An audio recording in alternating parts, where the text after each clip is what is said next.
Olá, meu nome é Yasmin e essa é a minha resenha com spoilers de Trono de Vidro. E esse vídeo só tá acontecendo porque vocês do Catarse aceitaram investir no meu canal, acreditaram no meu trabalho e decidiram fazer parte dele também. E eu não tenho nem palavras pra descrever quão grata e quão significativo isso aqui é pra mim. Que eu ainda tô muito no comecinho da minha carreira, então já ter vocês aqui comigo é uma experiência muito surreal e eu espero de verdade os ter do meu lado por muito mais tempo aqui na minha jornada nas bookheads. E, cara, eu tenho que dar um agradecimento em especial à Vitória, que foi a primeira a apoiar meu Catarse. Ela foi a única, aliás, a me apoiar por um bom tempo, desde o meu primeiro vídeo lá de Acotar. E ela foi super compreensiva e super animada. Ela que, aliás, me incentivou a escolher um livro para o primeiro mês do Catarse que pudesse atrair a atenção ainda mais apoiadores para ajudar no meu canal. E não que ela gostaria particularmente de ler. Então, assim, sou muito grata a você, de verdade, Vitória. Você mal chegou e já sou uma pessoa muito valiosa aqui pra minha comunidade. Bem, mas vamos falar sobre o livro, que é por ele que vocês estão aqui, né? Trono de Vidro é o primeiro livro de uma série já finalizada e que contém 8 obras. A primeira, que a gente vai analisar hoje, foi lançada em 2 de agosto de 2012 e o último foi publicado em 2018, ou seja, em 6 anos foram 8 livros publicados, com as últimas obras todas passando das 500 páginas. O que é um feito muito admirável, considerando ainda que, por enquanto que a Sarah J. Maas, escritora dessa série, né, tava lançando esses livros, ela também tava dando início a outra saga dela, que é Corte de Espinhos e Rosas, Acotar, já tem vídeo lá no meu canal sobre. Então, assim, Sarah J. Maas, ela trabalhou muito nessa última década, viu? O que já anda entregando fruto, já que Trono de Vidro mesmo já teve seus direitos adquiridos pela Hulu e pela Disney ABC Domestic Television, uma adaptação para a série de Trono de Vidro feita pelo Mark Gordon, que é um produtor americano ligado a séries como Grey's Anatomy, Criminal Minds e filmes como Resgate do Soldado Ryan, Assassinato do Expresso do Oriente, 2012, entre, muitos outros. Tudo bem que essa informação de que Trono de Vidro estaria ganhando uma adaptação é bem antiga. E, assim, ninguém sabe realmente que pé que ela tá. Uma hora a gente ouve uns rumores de que, na verdade, os produtores engavetaram essa ideia, só não declararam para o público, porque eles não estão afim. Em outros momentos, escutamos que o sucesso da segunda saga da Sarah J. Maas, Acotar, estaria sendo tão grande que estaria abrindo caminho para que outros livros dela pudessem também ser considerados para uma adaptação, e esse seria o caso de Trono de Vidro. De qualquer jeito, recebendo ou não uma adaptação para cinema ou série, não dá pra negar que Trono de Vidro foi a saga que lançou a Sarah J. Maas na boca do povo e que deu início à carreira da escritora, já que literalmente colocou ela na lista de mais vendidos do New York Times múltiplas vezes, tá disponível em 15 países, 35 idiomas, além de que esse, que é o primeiro livro da saga dela, o primeiro livro da vida dela, já conquistou mais de 1 milhão de cópias vendidas sozinho, o que é, assim, gente, uma conquista num tamanho tão incrível, porque, literalmente, gente, esse foi o primeiro livro que ela publicou na vida. E eu vou ter que falar sobre essa história, sobre como que essa publicação aconteceu, e porque é quase que uma lenda urbana entre os fãs da escritora, que Sarah J. Maas, teoricamente, aos 16 anos, teria escrito e publicado esse livro, e ele fez tanto sucesso que conseguiu um contrato para a escritora para lançar o restante das séries nos anos seguintes e que daí pra frente vieram todas essas proezas que a gente acabou de listar. Mas assim, a história não é exatamente desse jeito. Na verdade, tem um buraco de 10 anos faltando serem contados aí nesse folclore popular. Deixa eu explicar pra vocês o que realmente aconteceu.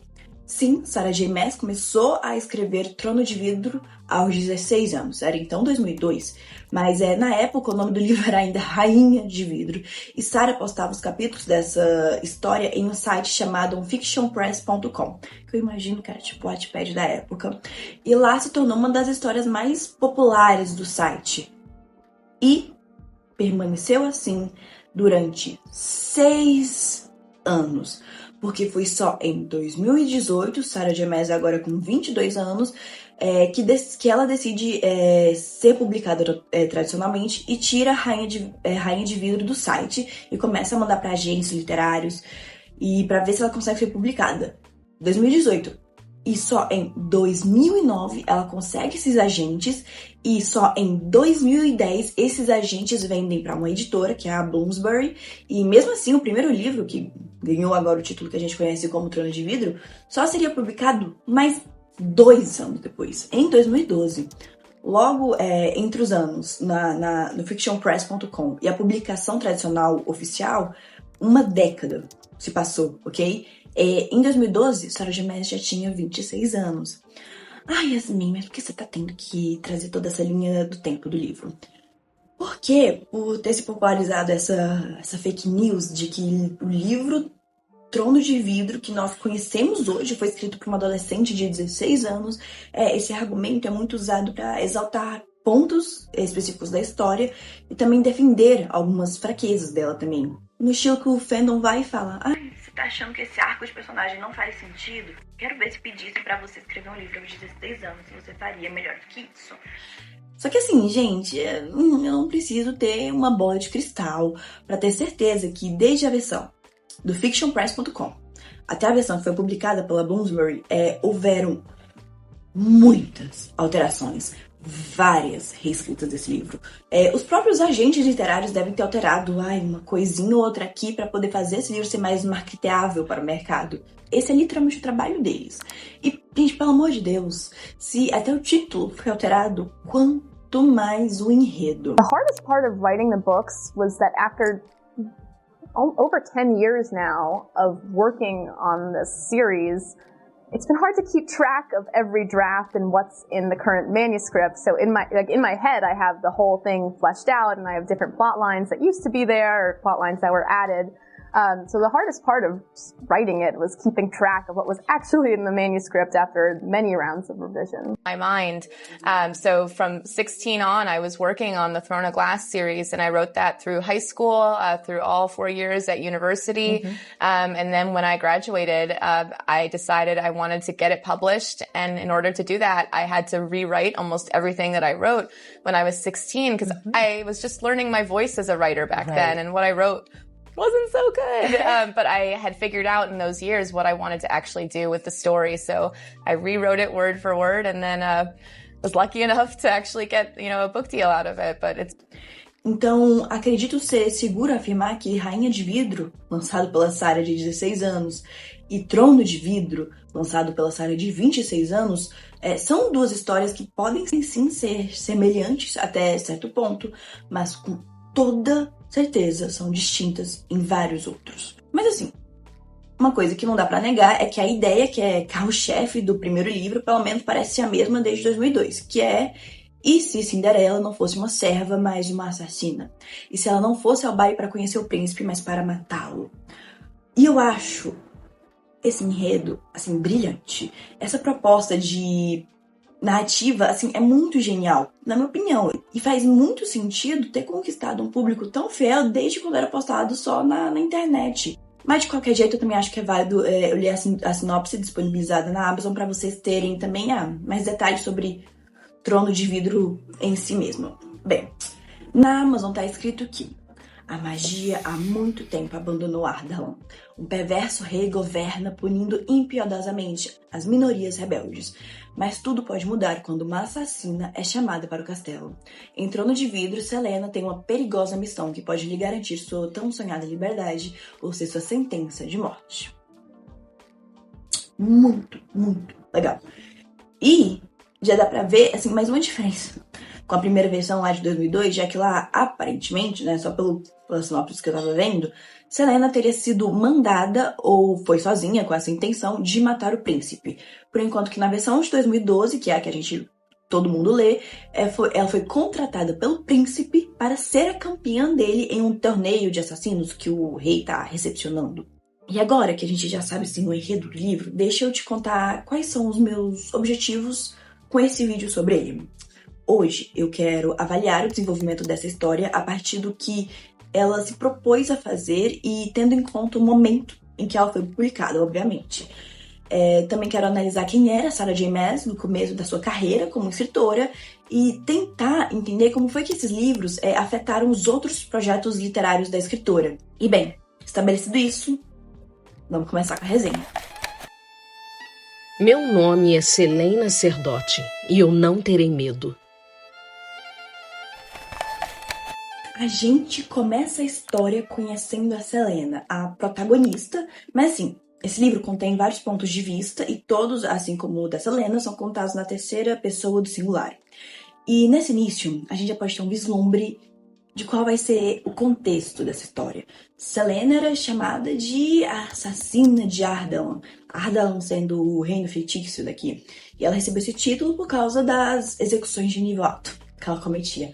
E essas operações eram tão bem feitas e ela nunca era pega por elas, que muitas vezes, durante o livro, quando alguém descobre a real identidade dela, todos ficam chocados por ela ser uma menina tão nova, que com apenas 18 anos tinha um histórico que é comentado assim, por ser tão absurdo. É falado que ela libertou centenas de escravos um dia, que ela lutou contra os piratas, que ela foi treinada por uns tipos de monges do deserto que fizeram ela ser uma das melhores assassinas do seu ramo. E, aliás, todas essas aventuras até ganham depois seu próprio protagonismo no terceiro livro lançado da Sarah J. Maas, que é um livro de contos apresentando o passado da Selena, que eu acho que se chama A Lâmina da Assassina. E assim, existe esse debate entre os fãs sobre qual livro deveria ser lido primeiro, Trono de Vidro ou Lâmina da Assassina. Tendo eu acabado de ler o primeiro livro e sendo 100% honesta com vocês e avisando que eu me lembro vagamente dos detalhes dessa prequel, porque eu li os 3 primeiros livros quando eu era criança, tinha 12 ou 13 anos, eu acho que eu sou do time que recomenda ler os contos antes do primeiro livro, porque uma das grandes, imensas, incômodas fraquezas que eu tive com o Trono de Vidro foi o contar e não mostrar da narrativa. Inúmeros aspectos do livro acabaram sendo afetados por essa dinâmica de apresentação ao invés de introdução. Mas assim, em relação aos personagens, essa característica estava muito presente, muito mesmo. Só que isso, eu acho, é até um equívoco chamar de fraqueza, porque em Trono de Vidro, essa questão é realmente uma mácula fervorosa da história. Aliás, pra mim esse fator é tão pesado que eu acho que seria covardia minha culpar só a Sarah J. Maas nesse quesito. Porque toda a equipe de editores e revisores que leram esse texto antes de ser aprovado para publicação, com toda certeza deviam ser responsabilizados aqui. Porque ter chegado num produto final como esse, onde quase todos os sentimentos de admiração e respeito pela protagonista dependem quase 100% de informações que, na época, ainda não haviam sido disponibilizadas na íntegra, é um absurdo. São inúmeras menções ao passado icônico da Selena. Passado esse que a gente não tem nem acesso, a gente não viu nada dessas conquistas que ela ficou exibindo até as últimas páginas e que deveriam justificar essa aura de grandiosidade e garantida que outros personagens e até a própria protagonista vê em si mesma. Nem que fosse assim por um flashback, talvez já bastasse, mas nem isso teve. E até nessa tese que eu li, um autor explica por que ele também vai começar seu estudo por Lâmina da Assassina, porque isso permitiria uma compreensão mais precisa do desenvolvimento da personagem. Então, de verdade, eu recomendo ler o livro de contos antes, nem porque é uma preferência pessoal, mas porque, de um ponto de vista narrativo, o primeiro livro da saga Trono de Vidro não é o primeiro livro da saga Trono de Vidro. E não porque um veio antes do outro, na ordem cronológica da fantasia, mas porque um não se sustenta sem o outro. A protagonista não existe sem esse apoio do prequel. Tanto é que antes mesmo dele ser lançado, em diversos capítulos da história, ele já é fortemente citado.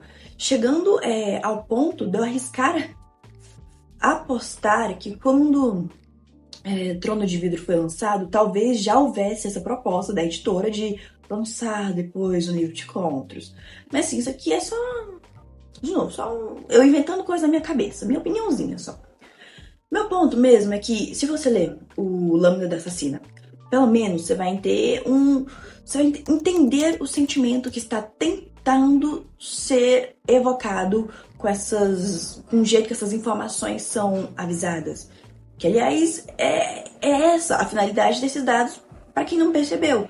Ao tentar enumerar fatos passados da Selena, que estão apenas no plano das ideias, a Sarah J. Maas estava tentando te convencer a se conectar com a protagonista e comprar essa ideia de que ela é tão incrível quanto todo mundo tenta jurar que ela é. O que é, assim, uma linha de ação bem perigosa. Depois de 1 ano de escravidão nas minas de sal de Endover, Celaena Serdottin estava acostumada a ser conduzida a todos os lugares em grilhões e com espadas apontadas para si.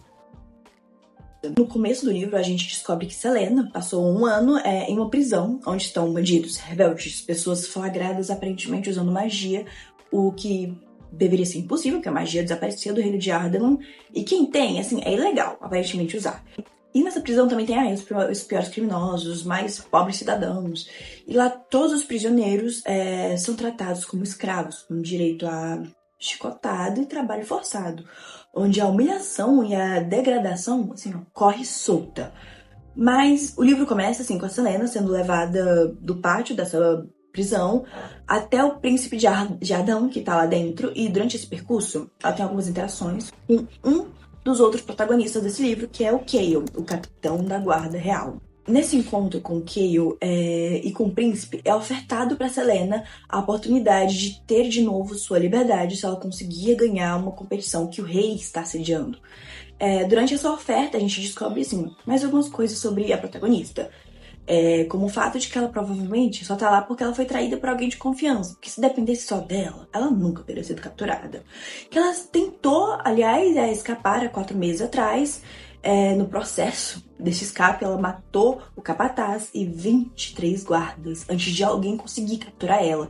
E, aliás, é detalhado muito bem como o rei tinha construído essa prisão onde ela tá, para que ninguém conseguisse chegar perto das paredes que limitam a prisão. E por causa disso tem sempre guardas com flechas prontas para abater qualquer fugitivo. Mas a Celaena foi a primeira a quase tocar nas paredes. É até especificado ainda mais com alguns números ditos que os guardas da prisão atingem os fugitivos com as flechas antes que eles consigam avançar 1 metro.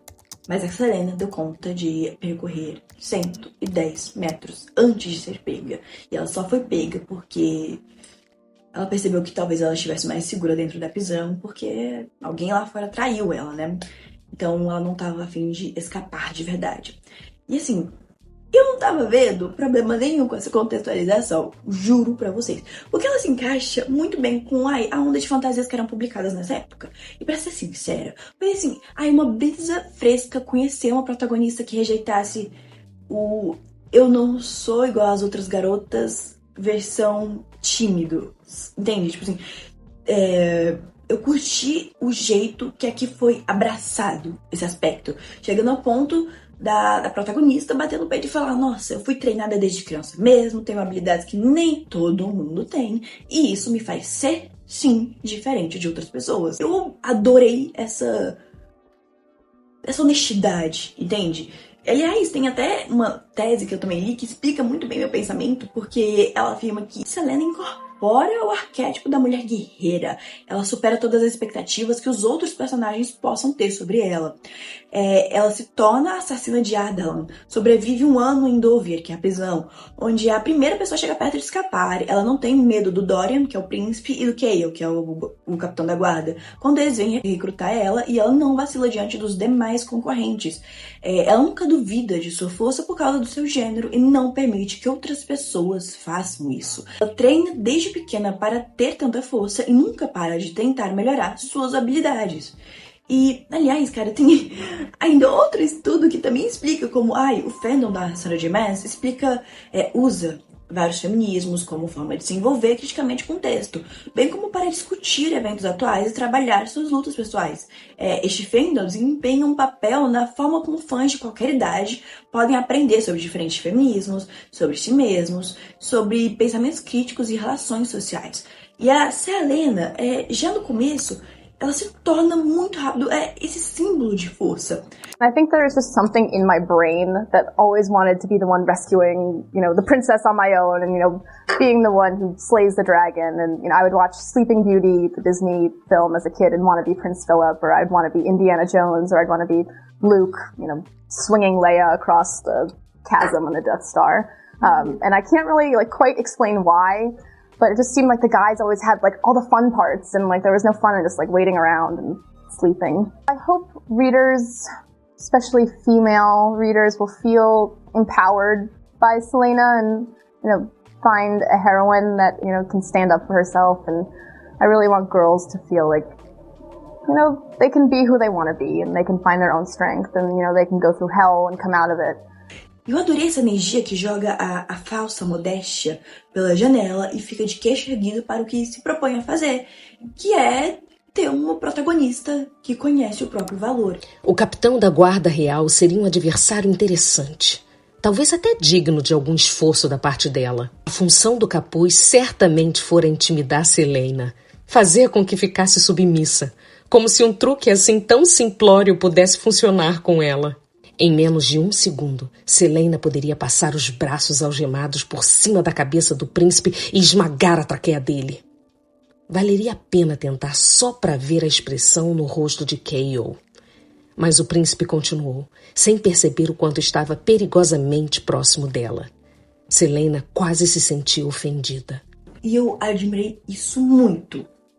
Pelo menos no começo só. Mas eu vou guardar essa discussão e deixar ela mais pra frente, porque eu tenho um evento, assim, muito específico, que é perfeito pra poder a gente debater como essa característica pode ter passado um pouco dos limites, né? O príncipe que foi até a prisão oferecer essa oportunidade de liberdade se chama Dorian, como eu falei antes, e desde o começo a gente tem descrições dele, e, assim, elas são detalhadas demais, o que faz a gente deduzir rapidinho que ele vai ser um interesse amoroso em algum ponto. A Celaena, ela fala como ela fica até quente quando ele olha pra ela, e ela sempre destaca o quão azuis são os olhos dele. Então, assim, desde o começo é assim, bastante enfatizado essa parte carnal da relação entre Dorian e Celaena, ou entre Dorian e qualquer outra mulher em sua vida. Um pouquinho mais pra frente a gente discute esse ponto específico também. Dorian é filho do rei, que a gente é avisado que é um tirano de marca maior. Mas ele tá ali oferecendo uma proposta muito interessante. E você é Celaena Sardothien, a maior assassina de Adarlan. Talvez a maior assassina de toda a Irília. Meu pai precisa de alguém que ajude o Império. Alguém que o ajude a lidar com pessoas difíceis.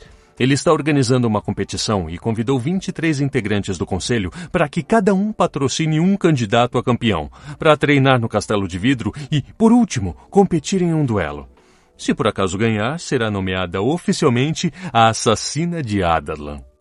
E a Celaena aceita ser a campeã do Dorian, mas assim, é claro que ela dá uma barganhada e consegue fazer com que os 6 anos que ela deveria servir como assassina de Adarlan, caso vencesse a competição, fosse diminuído para 4. E assim, mesmo assim, ela realmente não gostaria de servir o rei desse jeito, já que ele comanda um governo imperialista, colonizador, que está tentando subjugar todos os outros territórios ao seu redor. Aliás, é algo que ele tá conseguindo.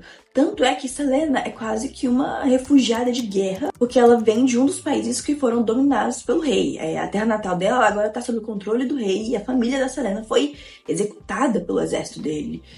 Assim, logo, a Celaena ela não sabe se odeia ou morre de medo do rei. Mas uma coisa ela tem certeza, é que ela não gostaria de ser capacho desse homem. Só que ela também não vê quais outras opções ela teria para sair da prisão. Posso estar trocando uma forma de escravidão pela outra, mas não sou boba. A gente descobre um pouquinho mais de como vai ser essa competição, que ela vai ser contra outros assassinos, ladrões e criminosos de vários lugares, que cada membro do conselho da corte do rei, eu acho, vai poder ter um campeão, e no final vão ser 23 pessoas, 23 competidores. E o Dorian quer que a Celaena compita também com outro nome, porque ele não quer que ninguém saiba que todo o estrago e as mortes que essa menina causou em Adarlan antes de ser pega, bem, ele não quer que ninguém saiba que foi executada por uma menina. Isso desvalorizaria demais o poder da coroa e da guarda real. E também é avisado que se ela perder essa competição, ela vai ser mandada de volta para a prisão. o que incentiva ainda mais a Selena a levar essa oportunidade única bem a sério. E é isso, e ela aceita, e a partir daí os três, Selena, Kayle e Dorian, com uma comitiva ainda de guardas reais também, né, iniciam o caminho até a fortaleza do rei. Kayle e Selena são os que mais interagem agora no começo do livro, e eles têm umas trocas bem interessantes. Tipo, eles conversam sobre como foi brutal a experiência da Selena na prisão e como ela era punida e chicoteada e forçada a trabalhar lá. Só que assim, eles também perto de serem considerados amigos. E tipo assim, nesse momento, eles ainda não são amigos, mas existia esse momento de empatia pelo que a Selena passou na prisão. Parece que é o começo do que desencadeia alguns sentimentos no Kayle. A gente também descobre nessa viagem mais coisas sobre o passado da Selena. Como, por exemplo, que quando ela tinha 8 anos, o rei dos assassinos a encontrou na margem de um rio, na fronteira com outro reino, que havia acabado de ser conquistado por Adelan. Esse rei dos assassinos a escolheu e treinou para ser uma assassina também. Mas assim, ela sabe que essa sempre foi a única opção que ela teve, porque se ela tivesse se recusado a ser uma assassina, esse rei teria se livrado dela rapidinho. E ainda nessas memórias sobre o passado, Selena se lembra com muito carinho de Terracem, sua terra natal. Só que quando se trata desse assunto, as descrições das memórias ficam mais vagos, com abertura para duplas interpretações. O que eu acredito ser intencional, porque fica bem aparente que, assim, tem algum segredo escondido aqui nessa narrativa. E sobre a Selena, sobre essas memórias que ela vai tendo, parece que ela tem sim um tiquinho de magia no seu corpo e que um dia ela já possuiu habilidades com essa magia, mas essas habilidades também desapareceram junto com a extinção do povo feérico, que era quem conseguia usar a mágica. Só que assim, isso parece não ser inteiramente verdade. Porque nessa viagem da prisão até o castelo, quando ela acorda de uma das noites que eles estão dormindo, né, na floresta, ao ar livre, Selena percebe que foi deixado flores na beirada do seu saco de dormir e que pegadas parecidas com de crianças, fadas, ficaram para trás. O que indica que magias e criaturas fantásticas não desapareceram completamente e, por algum motivo, estão indo atrás da Selena. Mas a jovem, ela cobre essas pegadas e se arrepia de medo, porque ela imagina que, o que os guardas do rei podem pensar e fazer se eles vissem esse presentinho que ela ganhou durante a madrugada. A magia estava morta. Os féricos tinham sido banidos ou executados, e ela nunca mais teria nada a ver com a ascensão ou queda de reinos. Selena não tinha destino. Não mais.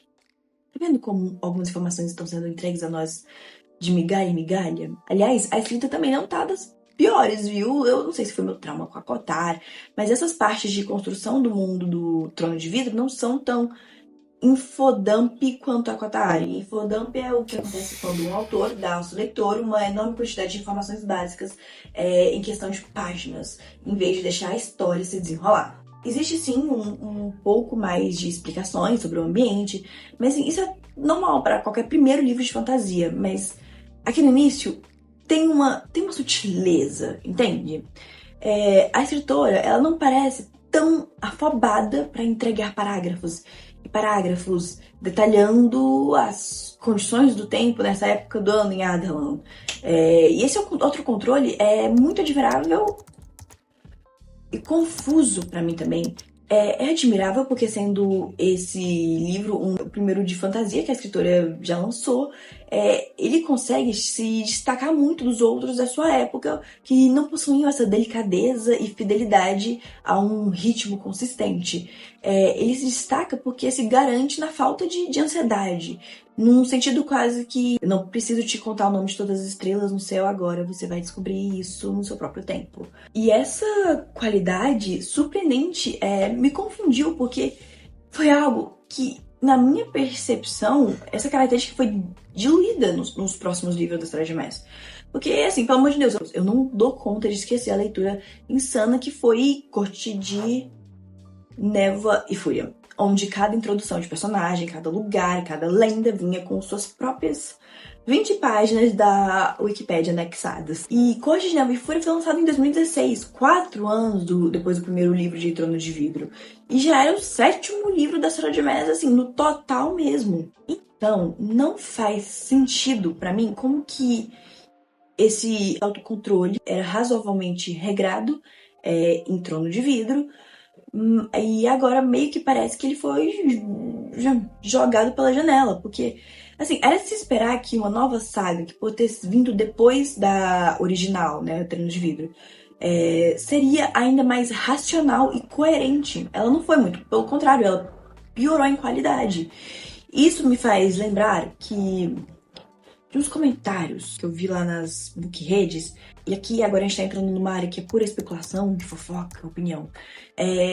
Eu vi isso nas bookredes de que os livros da Sarah J. Maas perderam a qualidade com o passar do tempo, no sentido de que por ela ter se tornado uma escritora tão bem falada, tão renomada, ela talvez tenha ganhado mais voz do que seus editores, e agora suas histórias são publicadas quase como a primeira versão que chegou lá na editora. Tanto é isso que a nova saga dela, que é Crescent City, sofreu por excesso de informações no primeiro livro, não foi? Tipo, essa obra, eu admito, eu nem li, nem cheguei perto de ler esse livro, mas eu tô baseando essa minha opinião porque eu vi umas resenhas e todas elas, sem exceção, falavam a mesma coisa sobre o excesso de construção de mundo. Bem, de novo, né? Eu não li, então não tenho mesmo como afirmar de certeza nada em relação a esse ponto em específico.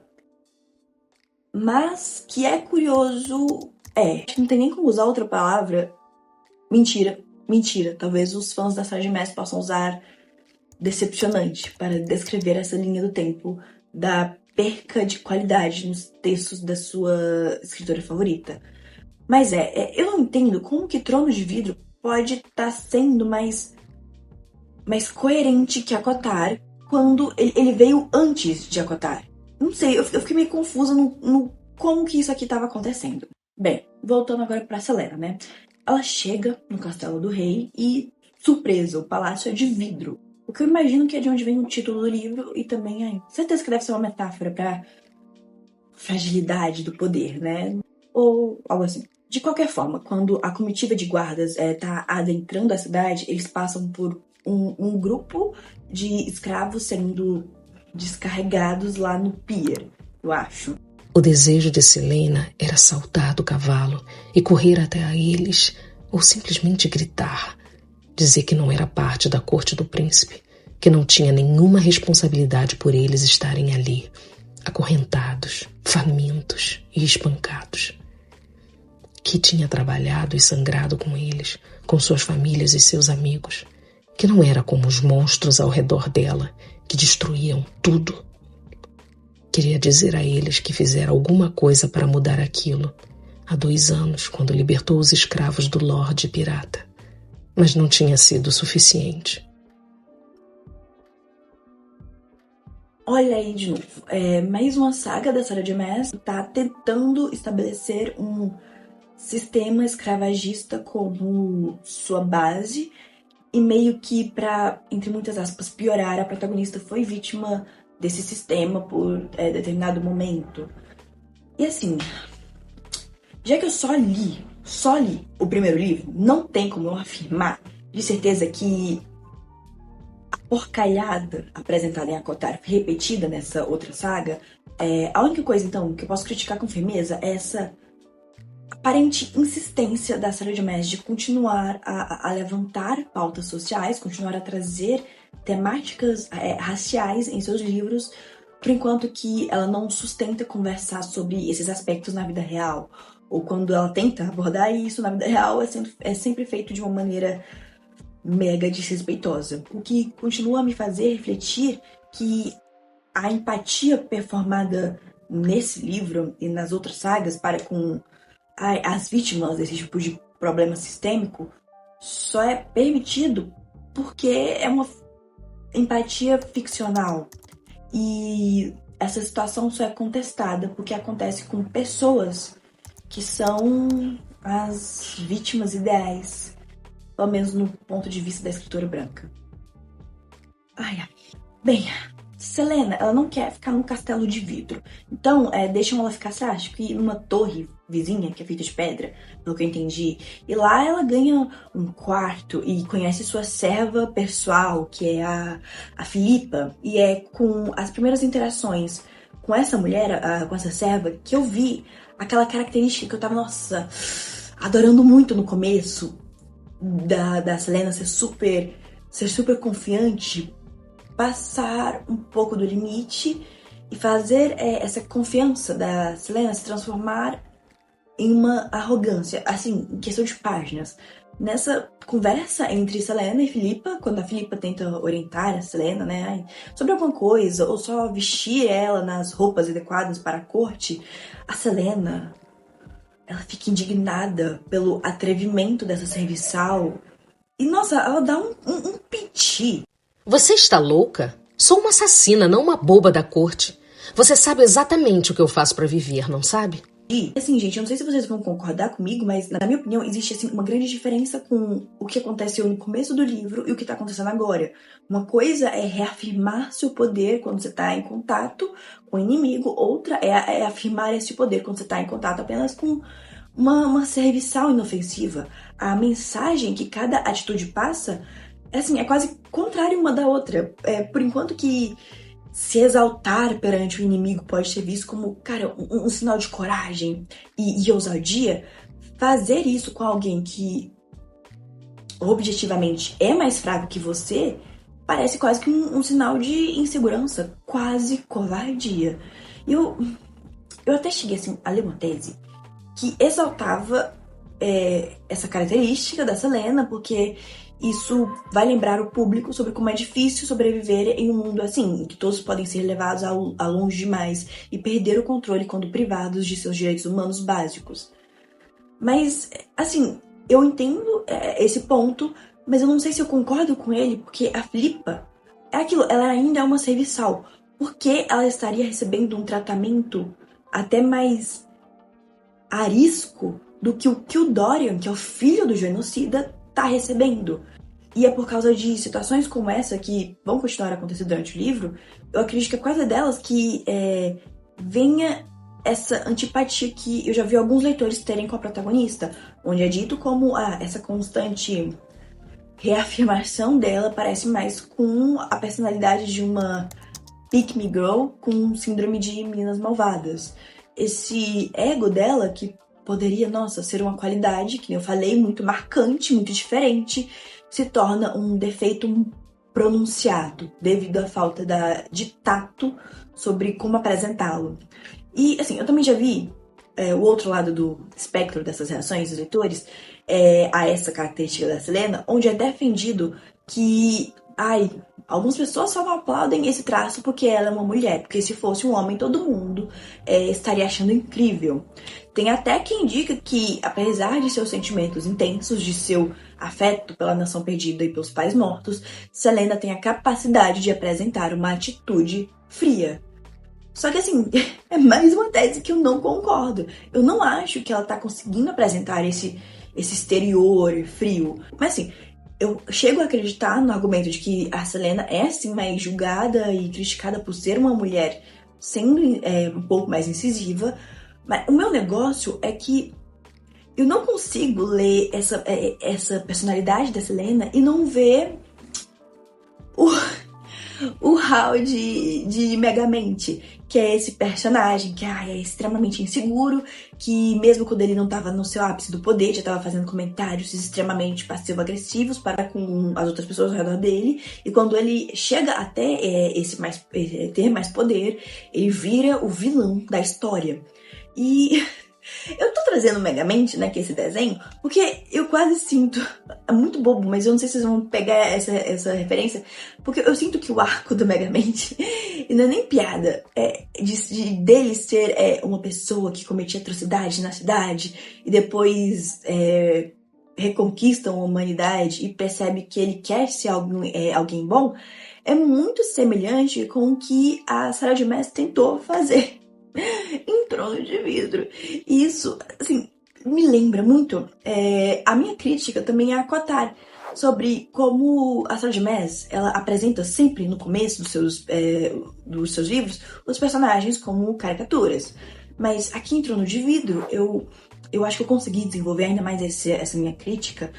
E agora eu imagino que esse padrão de apresentação dos personagens, onde eles estão sendo introduzidos ao leitor com determinados traços de personalidades assim, elevados à 10ª potência, eu acredito que isso acontece porque, para Sarah J. Maas, fazer isso pode ser uma tentativa de assegurar o que o leitor vai achar dos personagens. Eu explico. Em relação a esse livro, eu até chamei essa característica de os lugares seguros de cada personagem. Por exemplo, o lugar seguro da Celaena é o ego dela.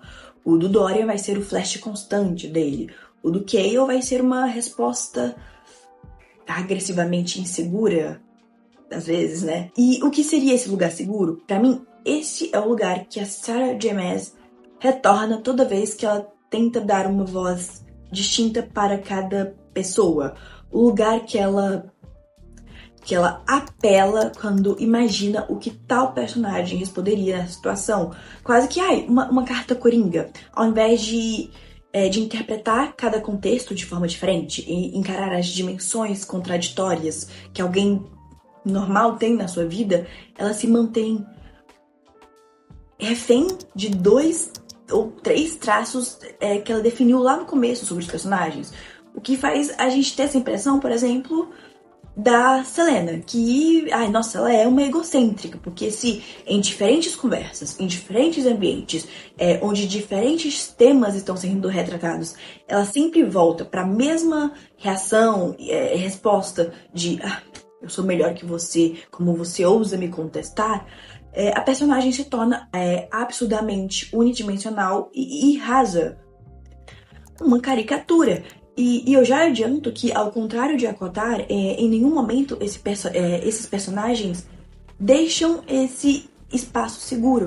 E é frustrante isso, porque passa a impressão que quando a Sarah J. Maas fica cara a cara com os 2 tipos de imperfeição que o personagem pode ter, a imperfeição segura de uma paródia, onde você consegue prever o resultado, e a imperfeição arriscada de um personagem complexo, onde você não consegue imaginar 100% a reação que o leitor vai ter a ele. A Sarah J. Maas sempre se recolhe à paródia. Ela sempre escolhe ter o controle sobre as emoções do público, mesmo que o preço para isso seja a frustração constante dos leitores para com as atitudes dos personagens. E, cara, acreditem ou não, eu realmente acho que a Sarah J. Maas, ela tem, assim, uma capacidade de ser essa escritora que desenvolve personagens profundos. Tanto é que eu vejo isso porque quando ela junta 2 caricaturas dos seus personagens e nós vemos essas pessoas interagirem, criarem um relacionamento, e eu digo, um laço familiar, um laço de amizade, é extremamente intrigante. E essa interação entre eles, a gente percebe as diversas camadas que a Sarah J. Maas consegue criar. Porra, tipo assim, Feyre e Lucien lá de ACOTAR são uma das amizades mais interessantes que eu li já faz um tempo. E eu incluo, assim, todas as minhas últimas leituras, não só o mundinho da Sarah J. Maas. E isso me mostra que ela sabe fazer isso, que ela tem essa capacidade. Eu só não entendo por que ela não investe esse mesmo tempo e trabalho na complexidade do arco de um personagem sozinho, sabe? De um arco singular. E, tipo assim, uma vez eu li um comentário de um cara falando: Sarah J. Maas usa os interesses amorosos como muleta das suas protagonistas. Não sei dizer se esse comentário foi feito com um tom misógino. Talvez tenha sido, mas sendo assim, 100% pragmática, aqui eu posso entender de onde esse tipo de crítica vem. Porque a Sarah J. Maas, aparentemente, ela só relaxa quando tem 2 pessoas em cena. É só nessa dinâmica que ela se permite brilhar. E por os livros dela abordarem muitos romances, acaba que são essas sequências de romance que acabam desencadeando esse desenvolvimento dos personagens. É a protagonista e o interesse amoroso que eles têm, né, mais tempo de tela. E pode, assim, acabar causando essa impressão de que a razão da existência do interesse amoroso é nos apresentar a profundidade da protagonista. Porque em outras situações essa mesma profundidade não é trabalhada. Bem, depois dessa interação, né, entre Selena e Philippa, a gente muda o ponto de vista e no próximo capítulo a gente vê o Dorian conversando com o pai dele, o rei. E assim, esse rei, ele é mais um vilão magnânimo, com falas extremamente apelativas. Eu sei que ele é uma pessoa ruim, que ele defende um sistema escravagista, imperialista, mas podem me chamar de exigente, mas eu acho que seria interessante conhecer todos os valores distorcidos que ele tem. Quem sabe até entender como foi que ele chegou onde ele chegou. Explorar o ofício desse rei. Porque, aliás, humanizar essa figura é a melhor forma de entender como vai ser possível derrotá-lo nos capítulos mais pra frente. Apresentar o rei como um grande bicho-papão, além de só garantir que crianças tenham medo dele, também coloca esse homem nessa posição de, nossa, uma entidade monstruosa que não pertence ao reino dos homens. Logo, ele não pode ser derrotado por nenhum homem só pela protagonista, né? É claro. E já se acostumem comigo chamando o rei de o homem, o monarca, o rei mesmo, sei lá. É porque ele é só mais um personagem que também fica sem nome. Eu não entendo esse padrão da história de Mass. Eu não entendo porque alguns figurantes ganham nome, mas um dos maiores antagonistas da série não receberiam. Tipo, qual o motivo disso? Nessa conversa de Dorian com o rei, a gente entende que o Dorian, ele não concorda com o que está sendo feito nos outros reinos vizinhos, né? Onde o pai dele tá subjugando todo mundo. Mas o Dorian, ele não tem coragem ou força de se posicionar ativamente contra o pai. Depois disso, a gente volta pro ponto de vista de Selena e vê que ela vai fazendo amizade mais com o Cale. Mas o negócio é que, assim, essa amizade parece pular uns 3 degraus, assim, de vez em quando. Na minha opinião, eles vão de trocar farpas para contar confidências de infância muito rápido, muito rápido. E, assim, até numa dessas conversas que eles têm, eles estão fazendo uma tour pelo castelo e a Selena vê umas marcas estranhas perto de uma torre aleatória lá dentro do palácio. E a Selena, ela não sabe o porquê disso, mas quando ela vê esses símbolos, ela sente que tem alguma coisa aí. Mas assim, o Cale fala que não é nada, elas estão aí já faz tempo. Só que assim, a Selena, ela não acredita nisso, ela fica muito suspeita. Assim, eu não sei se ela percebeu esse teor das marcas por causa do passado na sua terra natal e uma proximidade que ela teve algum dia com a magia. Ou só porque ela é a protagonista, ela deu conta de ver isso. Não fica bem claro pra mim. Mas tá, depois desse momento, o Cale leva a Selena para a biblioteca no castelo. E assim, ela fica encantada, porque ela ama ler. Essa foi uma das características que, assim, sei lá, passou despercebida pra mim num primeiro momento. Mas depois, vendo opiniões de alguns estudiosos, eu descobri que tal combinação de força e inteligência é muito rara na alta fantasia, pois normalmente a personagem feminina incorpora apenas uma dessas características. E eu fiquei tipo, uau! Porque é algo que eu real nem percebi, mas na hora que foi apontado, foi algo que eu concordei muito, sabe? Teria sido muito simples para a Sarah J. Maas fazer o que, principalmente nessa época, né, de 2012, todo mundo fazia, que era criar uma mulher que é super bruta e masculinizada, ou a nerd que é a ratinha de biblioteca. Mas ela foi lá e, cara, eu acho, pelo menos, que deu uma revolucionada ao misturar esses dois aspectos para poder ter uma protagonista jovem, feminina e muito mais realista, sabe? These different sides to her, and I tried to make her not just, fit into one box. I like that she, is a person that can't really be, slotted into just, she's not just a physically kick-butt, tomboy heroine. She's also very feminine and doesn't apologize ever for being a feminine character. Aliás, falando sobre livros, é por dividirem essa mesma paixão, né, pela literatura, que Dorian e Selena começam a se aproximar. Eles ficam trocando indicações de leituras um com o outro. Eles também vão virando amigos. Mas assim, a amizade do Dorian com a Selena, pelo menos, foi, eu acho, um pouco mais crível que a da Selena com Cale. Porque assim, o Dorian, desde o começo, ele parecia ter essa curiosidade e abertura para com a Selena, por enquanto que o Cale estava assim, desconfiado das intenções dela o tempo todo. Por isso que me deixava com uma pulguinha na orelha, meio que os dois relacionamentos às vezes chegarem no mesmo nível, sabe, de intimidade. Mas assim, de qualquer jeito, a Selena, ela não confia totalmente também no Dorian, ela, por causa, né, do passado galanteador dele, que ela ouve, assim, na hora que ela entra no palácio, ela ouve sobre isso, que ele pega e descarta a mulher num estalar de dedos. E esse sentimento, assim, de revolta, de não querer confiar no Dorian, só cresce quando surgem vários rumores de que o Dorian teria trago uma nova amante para o castelo. E no caso, seria a Selena, né? Porque, de novo, né? Esse negócio da competição não é algo que foi divulgado para a corte inteira. Só para quem tá com um campeão lá na competição. Não é todo mundo que tá sabendo disso. Logo, foi criada essa nova identidade para Selena, de que ela é só uma lady da corte que tá passeando por ali.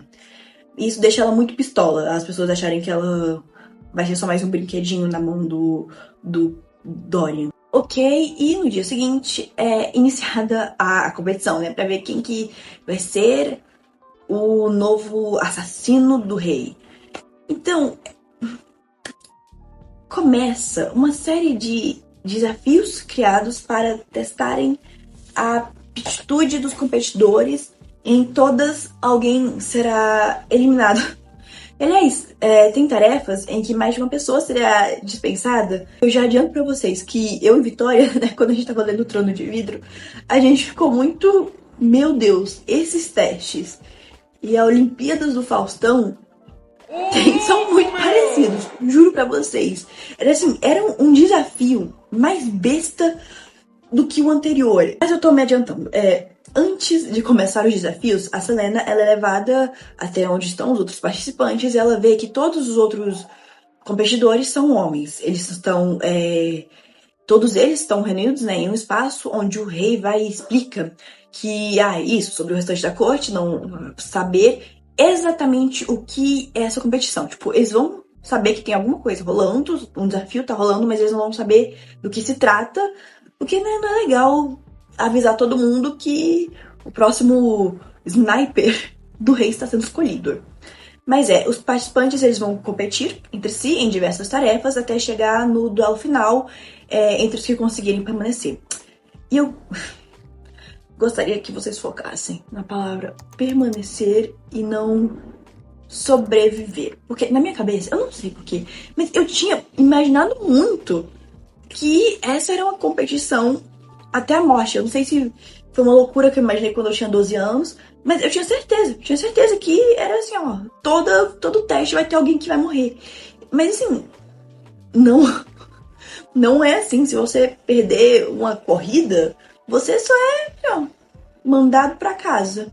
Nada demais. Se acontecer, e tipo assim, se você acontecer de você falecer no meio de uns desafios, acontece. Não era o ideal, mas acontece. Mas assim, eu não entendi o porquê dos testes serem organizados desse jeito. Tipo, por que não deixarem essas pessoas que estão sendo contratadas para matar, não sei, fazer uns jogos mortais, uns jogos vorazes e quem sobreviver, quem vai ser? Eu não entendi por que tá parecendo mais uma Olimpíada do Faustão do que um teste de verdade. E assim, uma curiosidade. O momento em que essas regras, né, estão sendo explicadas, a Selena, ela está apavorada. Todo o ego e o orgulho que ela vinha demonstrando, eles dão, assim, uma decaída brusca, porque ela tá com muito medo do rei. Porque ela só consegue pensar no que foi que ele fez com o território dela e com a família dela. Só que assim, nesse momento em que ela tá pensando essas coisas sobre o rei, ela levanta uns pontos muito estranhos. Assassino. Ele deveria ser enforcado. Tinha matado muito mais do que ela. Pessoas inocentes, indefesas. Tinha destruído culturas, destruído conhecimento imensurável, destruído tanto do que um dia fora alegre e bom. Selena lutava para sustentar-lhe o olhar. Não podia recuar. Como assim? Você tá querendo me dizer que Selena é uma assassina boa e o rei é um assassino mau? Como que isso funciona? A única informação que está sendo repetida sobre a Selena desde o começo, esse tempo todo, é que ela é a grande assassina de Adarlan. E para um reino inteiro conhecer e temer ela, sei lá, algum estrago ela tem que ter feito. E tipo assim, ela só matava gente ruim? Quem definia quem eram essas pessoas ruins ou boas? A própria Selena? E foi dito até que ela vivia sob a tutela do rei dos assassinos, que era um homem impiedoso. Mas ele era piedoso com a Selena? Ele deixava ela matar quem ela queria e quando queria? Ele tinha algum código de moral? Ele era essa força feroz que a forçava a obedecer suas vontades? Ou a Selena dava conta de enrolar ele? Eu não sei se dá pra ser as duas coisas ao mesmo tempo. Quando tinha 12 anos, Arabin Hamel decidiu que minha habilidade em esgrima com a mão esquerda não era suficiente. Então me deu uma escolha. Quebraria minha mão direita ou eu mesma o faria. Naquela mesma noite, coloquei a mão na dobradiça de uma porta e a fechei. Abri a mão e quebrei 2 ossos. Levou meses para melhorar. Meses que passei usando apenas a mão esquerda. Do mesmo jeito que não dá pra Selena ser a maior assassina que um reino inteiro já viu e ela também se sentir enojada pelas mortes causadas pelo rei. Tipo assim, ela pode sim desprezar os motivos dele e ficar horrorizada com a proporção dos números dele, mas e aí? A gente não vê em nenhum momento esse conflito interno da Selena sobre como ela destruiu a cultura de uma família. Destruiu o conhecimento que uma única vítima poderia ter. Aliás, essa proposta de enredo seria muito cativante de ver. Tipo, imagina a gente vendo Selena explorando as diferenças e as semelhanças dela com o seu maior inimigo. Seria muito complexo abordar quais são esses valores que ela vê em si mesma, mas ela não vê no rei. Imagina um trono de vidro onde é estudado os limites da moral da Selena e do rei, e como ele ter ido mais longe do que ela pode ter abrido essa brecha para que ela o julgue e o condene como sendo alguém pior ainda. Não sei. Eu acharia isso muito, muito intrigante. Mas é aquilo, né? Ninguém anda por aí questionando o caráter do bicho-papão. Por que a Selena questionaria o caráter do rei? Porque ela começaria a fazer isso. Bem, ela dá início a um treino com Kayle para poder ela entrar no shape para enfrentar a primeira tarefa que vem aí. E numa dessas, ela conhece o Kaine, que é um dos outros competidores. Ele é gigante e faz assim, uns comentários sarcásticos em direção a Selena. E fica claro assim que ele vai ser um sub-vilão, tipo um antagonista da Selena, mas um antagonista focado só na competição. O que não impede ele de, assim como o rei, ter a profundidade de uma tábua, né? O Kaine é pior ainda, na verdade, porque pelo menos o rei, a gente entende que ele tem essas intenções racistas ali no meio. O Kaine, ele quer ser o mais forte, ter o mais poder, eu acho. E uma coisa, sabe quando em Akutara, quando a Fei chega lá sob a montanha e passa, sei lá, umas 2 semanas aleatórias, não sei, fazendo o quê, antes do desafio da Maranta começar? Aqui segue meio que a mesma linha com os desafios dessa competição sendo sediados em dias aleatórios, com dificuldades aleatórias, com respostas do que essa vitória pode significar para um assassino do rei, bem aleatórios também. E assim, a Selena e o Cale, eles decidem que eles têm que ter a abordagem de mostrar uma performance mediana, porque assim ninguém vai descobrir que a Selena é a assassina de Ardalan, porque, de novo, ela tá usando uma identidade falsa até com as pessoas da competição. Só que eu não entendi isso. Por que alguém chegaria a essa conclusão de que essa menina é a assassina de Ardalan? Sei lá, a Selena ela tem algum movimento especial, alguma arte marcial que seja a marca registrada dela. Ela tem alguma arma que ela usava muito na época em que ela era ativa, né, como assassina.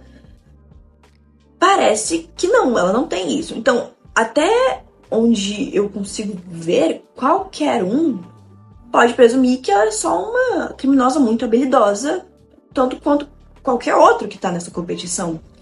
Então eu achei essa justificativa do porquê que ela não se esforçaria na competição, assim, bem fraca. Mas depois é trazido uma segunda justificativa que, é bom eles fazerem isso, porque os outros competidores, eles já menosprezam a Selena, porque ela é a única mulher lá no meio. Então, se ela manter essa visão que eles têm de que ela é mais fraca, ela não chamaria mais atenção e poderia chegar até a final. Porque ninguém vai estar botando fé, né, de que ela ia conseguir chegar. E com essa motivação, eu concordo. Essa é uma motivação mais inteligente do que a primeira. A primeira realmente é uma invenção. Aí, Selena e Cale treinam juntos para recuperar todos os músculos que ela perdeu na prisão. Porque eles vão passar tanto tempo juntos, parece que era pra gente aceitar uma amizade de bom grado. Apesar de arrogante, ela era esperta, relativamente gentil e até tinha algum charme. Onde estava aquela escuridão? Por que não aparecia logo para que ele pudesse atirá-la na masmorra e dar um fim àquela competição ridícula? Algo poderoso e mortal escondia-se dentro de Selena, algo de que Cale não gostava. Ele estaria pronto, quando a hora chegasse, estaria esperando. Imaginava apenas qual deles sobreviveria. Só que assim, essa amizade, e pra ser bem honesta, quase todos os outros tipos de relacionamentos no livro, eles foram bem apressados. E eles foram apressados por causa desse negócio que eu sei que a Sarah J. Maas ela não faz mais nos seus livros, né, que a Kotar, e graças a Deus ela parou de fazer isso, mas ela fez muito em Trono de Vidro, que é essa coisa que eu chamei de momento montagem.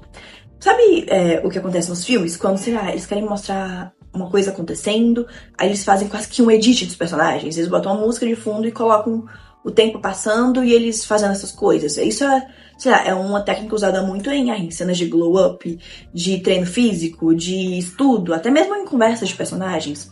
Só que assim, a Sarah J. Maas usa muito esse momento montagem. Quando o Cale mostra que gosta de ler, é dito que eles passam horas conversando sobre livros.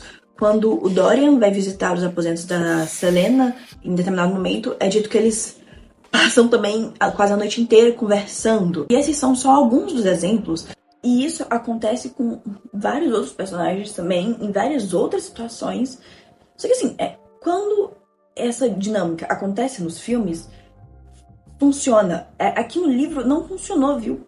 Pareceu muito que essa história, ela tava só com preguiça, ou ela não sabia desenvolver esse diálogo que deveria ser mais longo entre os dois personagens. Tipo, até existe essa estratégia no mundo literário, se chama Fade to Black, que é quando o final de uma cena dá início à próxima. Mas é justamente por isso que esse recurso ficou tão esquisito em Trono de Vidro. Porque a gente permanece na cena o tempo todo. Só que, por algum motivo, tem esse corte de uma conversa inteira no meio da cena do nada. E a gente continua no mesmo lugar. Só que agora, vendo os efeitos de como essa conversa aproximou os dois personagens. Assim, é muito, muito esquisito. E isso vai acontecer ainda mais porque agora a gente vai ser apresentada mais uma personagem, que é a Nehemia. Ela é uma princesa herdeira de um reino que o rei de Ardalan quer conquistar. Aliás, existem rumores da Nehemia ser aliada com os rebeldes e ser uma heroína entre seu povo e que ela tá ali em Ardalan para poder pegar informações sobre o rei. E do nada, ela e Celaena viram best friends. Não sei porquê, tipo, tem umas interações, mas assim, não sei, elas nem tiveram o momento montagem delas. Só pra vocês terem noção, elas foram direto para uma confiança e a terem, sei lá, piadas internas que eu fiquei, oxe, será que elas se conheciam de antes? Será que Celaena fazia parte dos rebeldes contra Ardalan? Será que Nehemia sabe sobre a proximidade da Celaena com a magia? Será que Nehemia sabe que Celaena era a assassina de Ardalan o tempo todo? Não para todas essas teorias. Nenhuma delas que eu pensei em todas elas e nenhuma delas vingou. Essas duas garotas só já se deram muito bem de primeira e a gente, sei lá, não tinha tempo pra ver isso ser construído, aparentemente. A Nehemia, ela diz que ela foi mandada pelo pai para poder conhecer os costumes e a corte de Ardalan. Talvez até se casar com alguém dali. Ela não tá muito satisfeita com essa situação, fica bem claro. Assim, mas de qualquer jeito, também é dito que a Celaena sabe falar fluentemente a língua de Nehemia. Então assim, aí é falado que elas estão mais íntimas por causa disso, que a Nehemia ela até sabe falar a língua de Ardalan, mas ela se sente mais confortável falando a língua do reino de onde ela veio. A partir desse momento, as duas meninas ficam bem grudadas. O tempo passa mais um pouco, tem mais os momentos de arrogância sem base da Celaena. Tipo, depois dela ter estabelecido que a melhor estratégia pra ganhar a competição é passar despercebida, ela fica reclamando sobre quão bem ela passa despercebida. Tipo assim, parece coisa de criança, juro pra vocês. Mas assim, não precisa se preocupar, porque se o enredo desse torneio parece que começou a ficar sem graça pra você também, e os capítulos com os pontos de vista dos vários personagens meio que parecem os mesmos, e a construção dos relacionamentos está medíocre, pelo menos nesse momento, e na melhor das hipóteses, não se desespere, porque um novo plot vai ser introduzido nessa bagunça. Do nada mesmo, alguns dos competidores aparecem destroçados no castelo, parecendo que eles foram atacados por animais ferozes. Agora, do nada, um mistério se inicia para tentar descobrir quem que é o assassino, como que ele está conseguindo matar dentro do castelo de vidro, ainda mais que o corpo foi achado no meio do corredor, onde sempre tem vários guardas. Se Sarah J. Maas estava tendo dificuldade para equilibrar a narrativa original, imagina o que acontece quando ela insere um novo enredo do nada. Foi assim, gente, foi muito esquisito, porque eu me senti lendo um livro onde parecia que meu TDAH que escreveu. Parecia que assim, no sentido de que a Celaena, ela só conseguia focar no que estava acontecendo na sua frente. Imagina a situação. Se alguém morre, então Celaena passa os próximos capítulos inteiros só tentando entender como isso aconteceu, investigando as marcas que foram encontradas no chão perto dos corpos. A competição que vai definir o futuro da liberdade da Celaena parece que não existe, mas nunca aconteceu. Foi só delírio coletivo. Mas aí chega de novo um dia aleatório, com mais um desafio aleatório da competição, e a gente esquece completamente a existência desse serial killer solto dentro do palácio para poder focar 100% em vencer essa prova. Quando a Celaena está aprofundando seus laços com Chaol, Dorian ou Nehemia, todas as situações acima que eu acabei de citar flutuam para fora da mente dela e ela nem chega a conversar com eles sobre as coisas que ela descobre. A impressão que dá é que a Sarah J. Maas achava que assim, o cérebro dos leitores eram todos muito lisinhos. Então a gente não conseguiria lidar com múltiplos problemas ao mesmo tempo. Juro, eu nunca me senti tão subestimada como por enquanto que eu lia Trono de Vidro. E agora o que acontece? Alguns cachorros aparecem também em pedaços e ninguém tá entendendo como é que isso tá acontecendo. E tem essa personagem, a Lady Cautain, Lady Cautain, que quer muito se tornar a noiva do Dorian. E ela fica fazendo os comentários amargos e sarcásticos para a Selena. E tipo, eu nem teria falado sobre essa moça se não fosse pelo único fato de que ela parece estar sendo manipulada pelos membros da corte que não apoiam a amizade entre Selena e Dorian. Porque, no caso, esses membros, tem uns que sabem sobre a competição, tem outros que não sabem, mas de qualquer jeito, eles não querem essa aproximação entre Selena, que é uma assassina, com o príncipe. Então, a Lady Cautain, que parece que tá, assim, disposta a passar diversos limites pra ter o que quer, junto com esses membros da corte, entram para a crescente lista de antagonistas da Selena. Mas, assim, é aquilo. Vocês já sabem, todos com uma profundidade de um papel em branco. Lady Cautain, ela também está aqui para poder ser comparada com a Selena. Eu tive essa impressão que ela vai existir para poder dar brecha para uma tentativa de feminismo que é extremamente datada, viu? A gente meio que releva por causa de quando esse livro foi escrito. Mas, assim, é uma experiência ler a Selena reclamando sobre como ainda existem mulheres, como a Cautain, que precisam diminuir outras mulheres para se exaltarem, e depois corta pra uma cena da Selena jogando um vaso de flores da janela para ver se cai na cabeça da Cautain. Gente, eu achei isso tragicamente engraçado. E teve até gente que, assim, num tom mais sério, começou a considerar que os livros do Trono de Vidro são celebrados por fãs e editoras por terem personagens femininas fortes, mas essa força muitas vezes vem às custas de qualquer outra mulher ou garota próxima. Essa contradição só não é o ponto mais incoerente do livro todo, porque nós ainda temos uma situação específica do Dorian para analisar. Assim, tem um baile na corte, e o Dorian vai pra esse baile, ele interage com a mãe dele, que fala, absurdos preconceituosos pra ele. E a gente descobre também que o Dorian ele tem um irmão mais novo, que assim, é uma criança, mas ele foi mandado pra estudar fora porque é uma peste preconceituosa. E quando a gente pensa no pai dele, que é o perpetuador de todos os preconceitos, é inevitável perceber a contradição ambulante que é o próprio Dorian. Porém, Dorian sentia-se separado deles por uma grande distância. Não que se sentisse mais velho ou mais sábio, mas sentia... Era como se algo em seu interior não combinasse com a alegria deles, com a ignorância deliberada a respeito do mundo fora do castelo. Não tinha a ver com o título.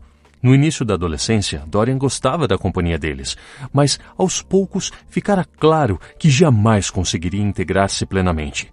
O pior de tudo era que não pareciam notar que Dorian era diferente, ou que, pelo menos, se sentia diferente.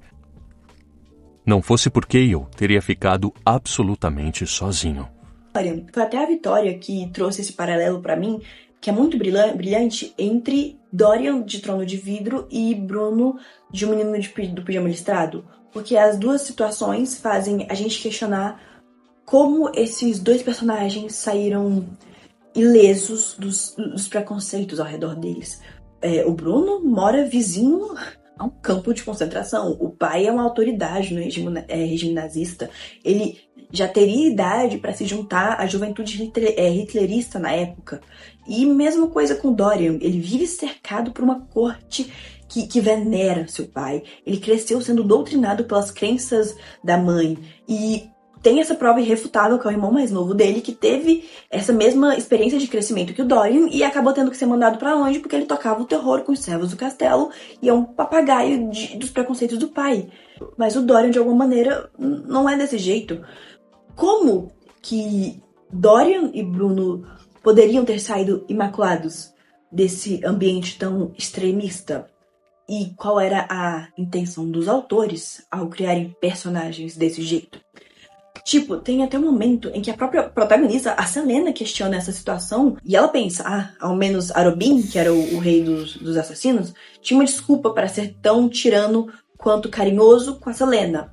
Por que o rei de Ardalan permitiria que o filho não se tornasse uma cópia idêntica de si mesmo? E assim, em relação ao Menino de Pijama Listrado, por ser uma história que se baseia em acontecimentos reais, fica mais fácil descreditar essa narrativa, apontar todos os erros de pesquisa, né, cometidos pelo escritor e chegar a gente ter mais confiança em poder afirmar que o escritor está quase que definindo aquele ponto de vista de que seria possível os alemães não terem noção da tragédia colossal que eles estavam arquitetando, de que era possível existir gente naquela época, naquele lugar, que era totalmente alheio aos crimes cometidos.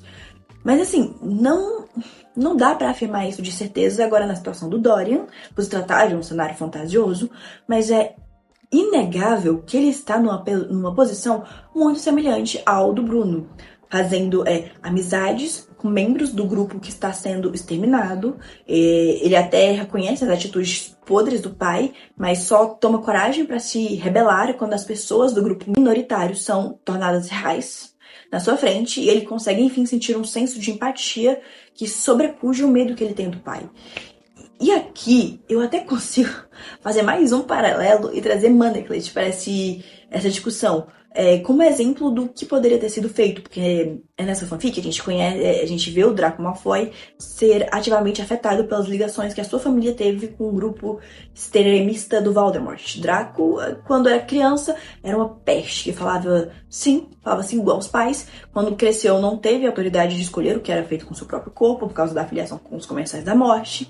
E para ele sair desse antro de cobras, ele teve que existir uma iniciativa gigante da parte dele. E teve que ser algo difícil com que lidar por ter sido nesse ambiente em que ele cresceu.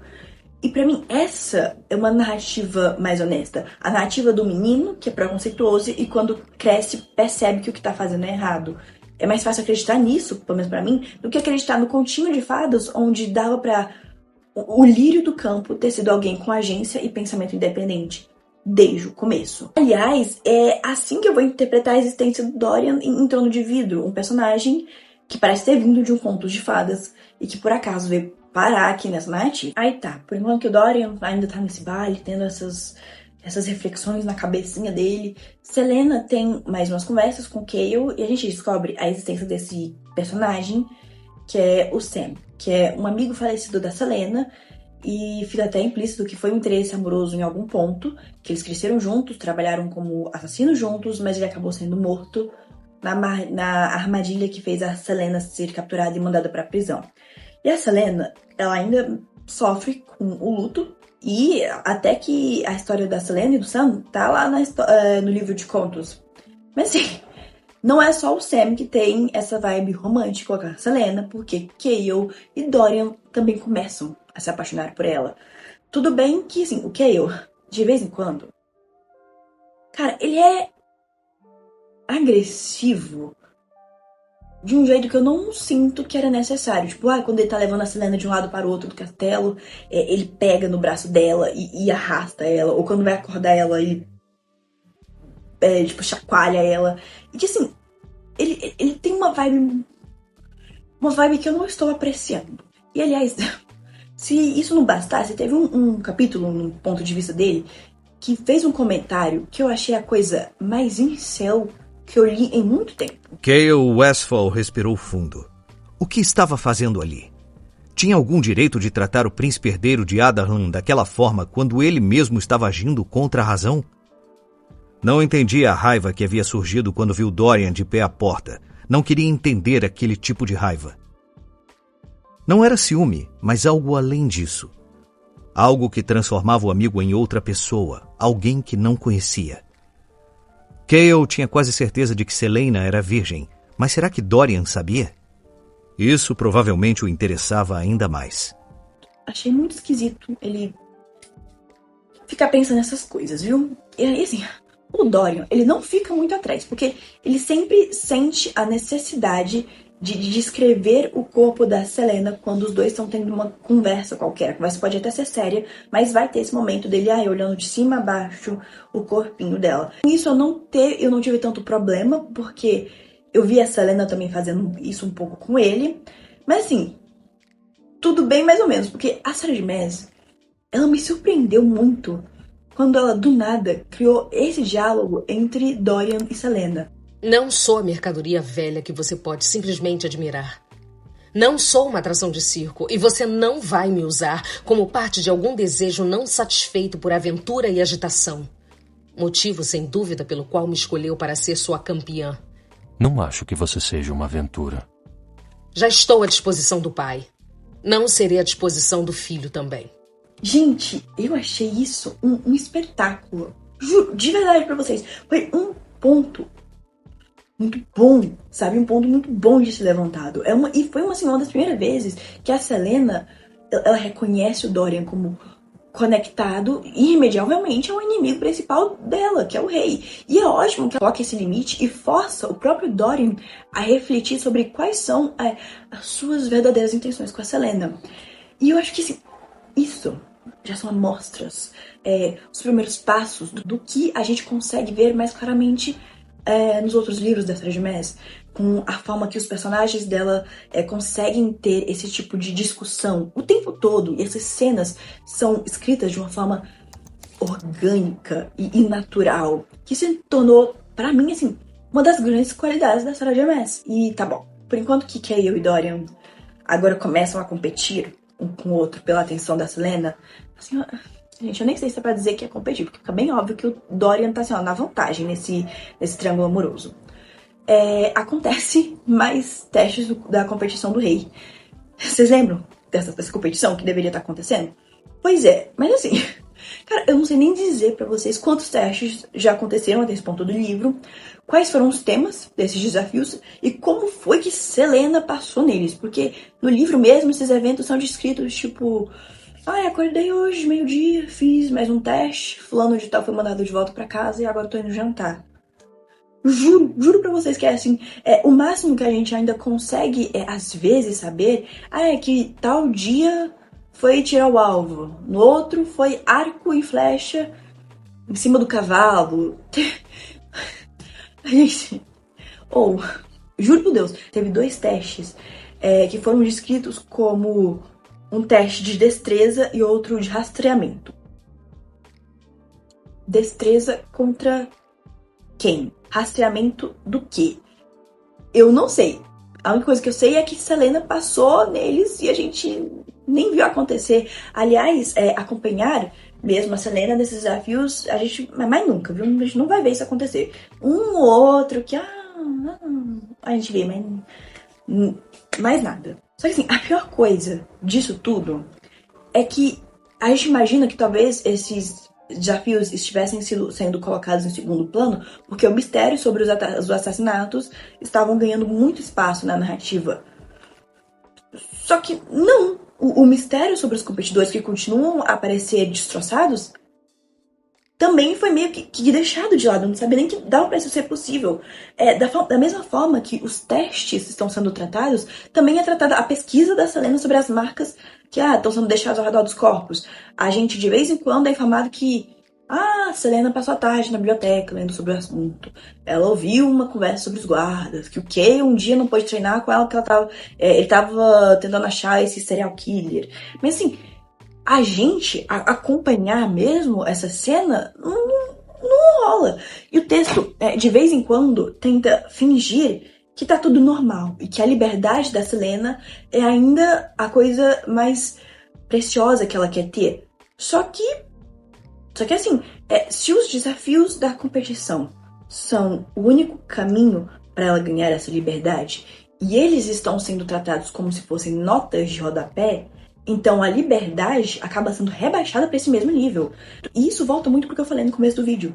Aqui, o contar, ao invés de mostrar da Sarah J. Maas, assim, um dos seus maiores picos, com toda certeza.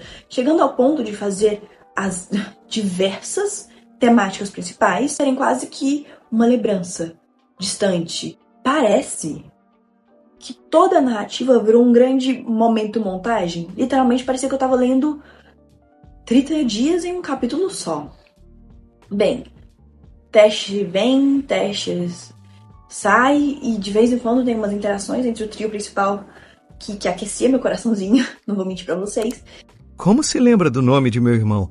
Por que não me lembraria? E a gente volta um pouco pra vibe Selena detetive, porque tem uma hora que a Selena, a Nehemia e o Cale estão passeando pelo palácio, e vem o Ken, que é um antagonista lá, principal da Selena lá na competição, vem ele limpando uma marca de Weird perto de uma torre. Marca de Weird é o nome dos desenhos que estavam aparecendo perto dos corpos dos competidores assassinados. E se isso já não fosse muito suspeito, Nehemia aparenta também conhecer essas marcas de Weird. Mas assim, ela não quer explicar muito do que se trata ela está assim, bem hesitante, quase que com medo de falar sobre elas. E ela diz que assim, a única coisa que ela fala é que essas marcas vêm de uma região que foi há muito tempo esquecida. E isso deixa assim, essa situação extremamente tensa. Só que assim, pra piorar, tem um momento, né, quando a Selena fica sozinha e depois ela volta pros quartos dela, ela vê que a tapeçaria que tem no quarto dela tava se movendo com o vento. Só que o vento que não vinha da janela, mas de trás da tapeçaria. E ela percebe que é uma parede falsa, que na verdade é uma porta que vai pra dentro do castelo, onde ela encontra vários túneis que levam até, acho que os esgotos. E bem, essencialmente, Selena encontra uma saída desprotegida do castelo. Uma porta para ir embora. Só que ela não vai embora. Ela decide ficar. Ela se sentia inconsequente. Inconsequente e selvagem. O que estava fazendo em um palácio? Porque ela, a assassina de Adarlan, estava participando de uma competição absurda para provar quem era melhor. Ela era a melhor. Porque ela não vai fugir como se fosse uma criminosa comum. Ela quer enfrentar o rei e sair dessa situação de queixo erguido. Eu não sei nem o que falar pra vocês, de verdade. Vou ser bem honesta com vocês. Quando chegou já nesse ponto do livro, os personagens pareciam fatores tão pouco impactantes na narrativa, na minha visão pelo menos, que eu fiquei... Tá. Permanece no castelo de vidro. Permanece perto do rei, que é o perigo encarnado. Não é como se os competidores desse torneio estivessem sendo executados um por um. O que eu vou fazer? Eu vou achar ruim? Não. Se não pode com eles, junte-se a eles. E foi isso que eu fiz. Eu fiquei tipo, ai, vai, fica no castelo, Selena, então. Com certeza, e sem sombra de dúvida, essa é a melhor decisão. Combina super com a personalidade que você vinha mostrando até agora, né? Estabelecido isso, numa noite depois, Selena tem um sonho. Em que ela volta a entrar nos túneis desse quarto dela e ela acaba encontrando as estátuas de dois antigos soberanos do continente. Helena e Gavin. Helena era férica e Gavin era um homem comum.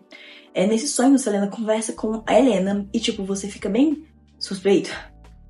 De que isso não é um sonho, mas sim uma visão dentro de um sonho. Porque, assim, essa antiga rainha começa a dar uns avisos muito suspeitos sobre a Rei.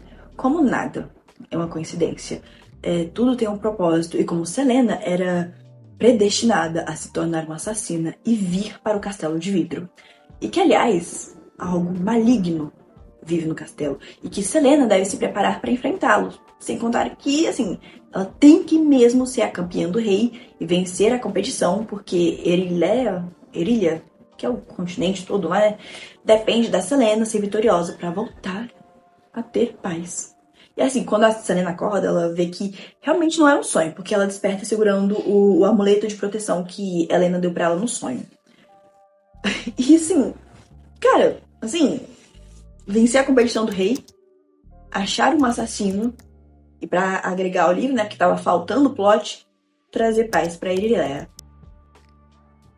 Tá bom, né? Mais competidores aparecem dilacerados e agora também parcialmente devorados, o que a Selena começa a associar com a tal força maligna que Helena, a rainha fantasma lá, avisou. E assim, numa outra caminhada com Nehemia, as duas dão de cara de novo com Ken. Ele parece maior do que a última vez que elas viram ele, e o Ken faz alguns comentários que deixam bem óbvio que ele sabe que a Selena está usando uma identidade falsa e que ela é a assassina de Ardalan. E a Selena, assim, ela tá ficando mais inquieta com todas as informações e ela vai estudar mais sobre as marcas de Weird e ela, enfim, descobre que essas marcas abrem portais para outros mundos. Tá bom. Agora essa conexão começa a ser até trabalhada bastante, como, parecem existir dimensões diferentes, e como algumas são sombrias e cheias de monstros. Depois disso tem... Sabe aquela ideia lá do começo do vídeo que Selena e Kayle tinham feito sobre estabelecer que ela deveria ser mediana nas tarefas para poder chegar até a final sem ser marcada pelos outros competidores? Pois é. Essa ideia vai por água abaixo quando a Selena perde a paciência em um teste aí aleatório. Eis uma lição para você, mestre de armas. Dê-me homens de verdade com quem lutar. Então talvez eu me incomode em tentar. E assim, parece que é um momento esquisito atrás do outro, que eu não entendi por que foi desse jeito. Porque, por exemplo, tem um momento... cara, esse aqui é mega esquisito, com o Dorian, onde, uma das cachorrinhas que ele tem, deu cria, e ele e a Selena falam sobre isso de um jeito... Uma de minhas cadelas pariu uma ninhada de vira-latas. Antes eram jovens demais para que soubéssemos, mas agora... Bem, eu esperava que fossem de raça. Estamos falando de cachorros ou de mulheres? Qual você prefere? Credo.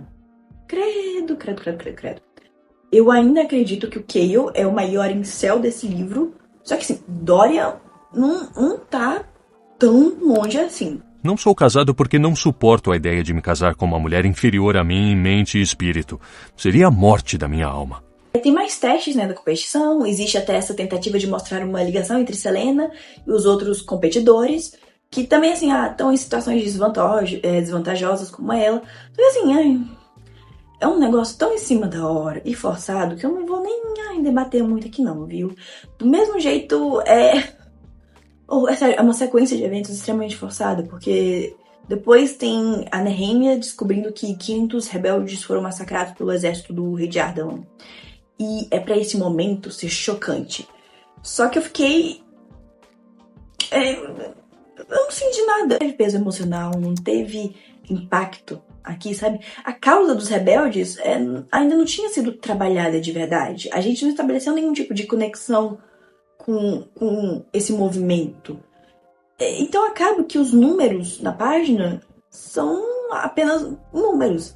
Porque o que mais eles poderiam ser? Mas outro enredo para Trono de Vidro, que não vai ser trabalhado? Você me dizer que os rebeldes foram mortos, tá chegando no mesmo nível de que mais um teste aconteceu, mais um competidor foi encontrado assassinado, E você não dá tempo para essas informações serem digeridas, ou melhor, para a protagonista ter uma conexão com essas coisas, elas se tornam apenas coisas mesmo. E assim, quem que fica de luto por coisas? A Selena, ela diz que fica, mas eu como leitora não consegui compartilhar esse sentimento. Para vocês terem noção, chegou no ponto em que todos esses plots do enredo estavam sendo tão maltratados, tão ignorados, que os personagens que eram, as caricaturas que eu estava mais julgando desde o começo, cara, se tornaram o motivo de eu continuar a ler essa história. Juro, o triozinho principal, nossa, eles me engajaram em um jeito. O triângulo amoroso dos três era a única coisa que ainda tava me engajando no livro, porque mesmo com todos, os defeitos dos personagens que eu citei antes, pelo menos eles tinham carisma para captar minha atenção por um parágrafo que fosse, sabe? Os debates que eles tinham, pelo menos, geravam consequências. Seja que eu acreditava. Você não vai acreditar em mim, mas eu não quero fazer parte disso. Não posso me chamar de homem quando permito que meu pai encoraje atrocidades imperdoáveis como essa. Mas mesmo se eu pedisse clemência para os reinos conquistados, ele não me escutaria. Até mesmo o relacionamento da Selena com a Nehemia era mais cativante do que o serial killer solto no castelo. Tanto é que tem uma hora que a Selena encontra a Nehemia lendo o livro de Ardalan, só que com esse livro tem uma linguagem muito avançada. E a Nehemia tinha dito que ela não sabia falar ou ler algo tão avançado. E a Selena percebe então que a Nehemia estava mentindo pra ela o tempo todo, mas a Selena também, ela não sabe por quê, mas ela também tem a sensação de que essa mentira foi contada pra protegê-la de algo, mas ela também não tem certeza do que é esse algo. Cara, é uma farofada? Nossa, sem sombra de dúvida. Mas, cara, foi essa farofada que tava dando substância pra história inteira.